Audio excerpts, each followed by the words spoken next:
जी आज सोचा मस्जिद में जा तो नहीं सकते, लेकिन चलें वीडियो बना ली जाए। बस दुआ करें जल्द जो है वो मसाजिद जो हैं वो भी ओपन हो और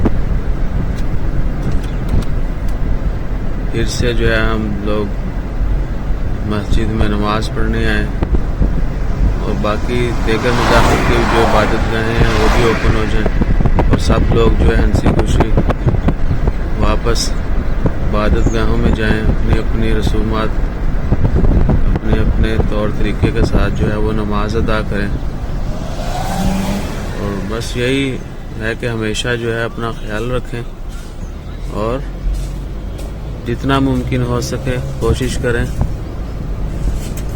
कि हिफाजत करें अपनी। ये है सुल्तान कबूस ग्रैंड मॉस्क।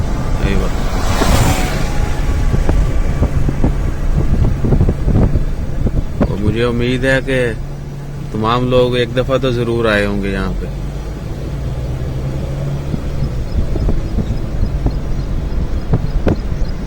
और ये सिर्फ मस्जिद नहीं है, यहाँ पर बहुत बड़ी लाइब्रेरी भी है भाई, आप लोगों को अगर पता हो।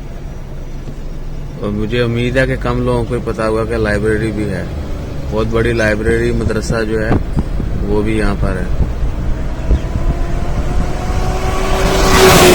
So this is all Grand Mosque